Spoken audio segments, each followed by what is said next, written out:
स्वामीनारायण हरे, स्वामीनारायण हरे। वचनामृत गडडा प्रथम प्रकरण का 59वां। असाधारण स्नेह। संवत 1876 में फाल्गुन शुक्ला चतुर्दशी 27 फरवरी 1820 को श्रीजी महाराज श्री गडडा स्थित दादा खाचर के राजभवन में श्री वासुदेव नारायण के मंदिर के आगे पश्चिमी द्वार के कमरे के बरामदे में पलंग पर विराजमान थे। उन्होंने श्वेत धोती धारण की थी, सफेद चादर ओढ़ी थी, मस्तक पर रेशमी किनारीदार श्वेत धोती बांधी थी और उनका ललाट चंदन की अर्चना से सुशोभित था। उस समय उनके मुखारविंद के समक्ष सभा में मुनिगण तथा स्थान स्थान से आए हरिभक्त बैठे हुए थे। उस समय श्रीजी महाराज ने कहा कि प्रश्नोत्तरी प्रारंभ कीजिए। तब मुक्तानंद स्वामी ने प्रश्न किया, हे महाराज, भगवान में असाधारण प्रेम होने का क्या उपाय है? तब श्रीजी महाराज ने उत्तर देते हुए कहा कि सबसे पहले तो भगवान के प्रति ऐसा विश्वास हो कि यह जो मुझे मिले हैं वे निश्चित रूप से भगवान हैं। इसके साथ ही उसे आस्तिकता हो एवं वह भगवान के ऐश्वर्य को जानता हो कि ये भगवान ब्रह्मधाम, गोलोक तथा श्वेतदीप आदि समस्त धामों के स्वामी और अनंत कोटि ब्रह्मांडों के अधिष्ठाता और सबके कर्ता हैं और पुरुष, काल, कर्म, माया, 3 गुणों, 24 तत्वों तथा ब्रह्मादिक देवों में से किसी को भी इस ब्रह्मांड का कर्ता नहीं मानता हो, परंतु एकमात्र भगवान पुरुषोत्तम को ही इन सभी के कर्ता और सबका अंतर्यामी समझता हो।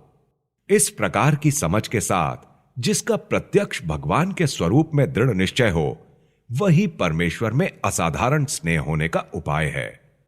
फिर मुक्तानंद स्वामी ने पूछा, भगवान की ऐसी महिमा जानने पर भी यदि असाधारण स्नेह नहीं होता तो उसका क्या कारण है? तब श्रीजी महाराज बोले कि यदि वह भगवान की ऐसी महिमा जानता है तो भगवान से उसका असाधारण स्नेह है ही, किंतु उसे अपने स्नेह के विषय में जानकारी नहीं है।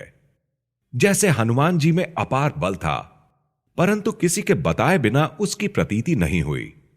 जैसे प्रलंबासुर बलदेव जी को उठाकर ले जाने लगा, तब बलदेव जी में अपार बल था किंतु वे स्वयं नहीं जानते थे।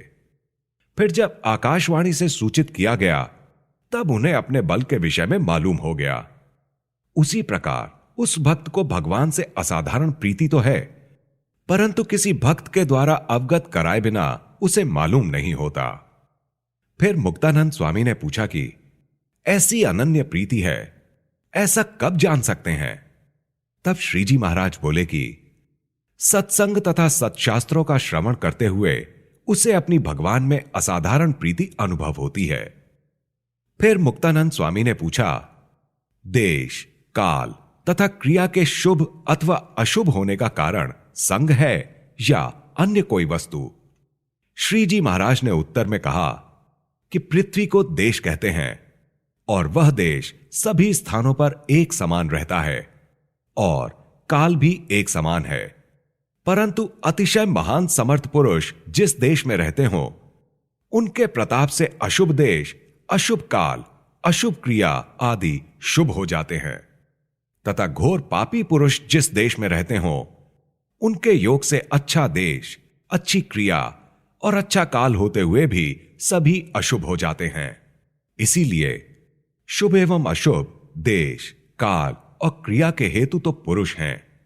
यदि वह पुरुष अतिशय समर्थ हो तो समस्त पृथ्वी में देश, काल और क्रिया को अपने स्वभाव के अनुसार प्रवृत्त करता है, और यदि उससे निम्न पुरुष हो तो वह एक देश में उसे प्रवृत्त करता है और उससे भी निम्न व्यक्ति एक गांव में उसे प्रवृत्त करता है तथा उससे भी निम्नतर पुरुष एक मोहल्ले में तथा अपने घर में ही उसे प्रवर्तित करता है।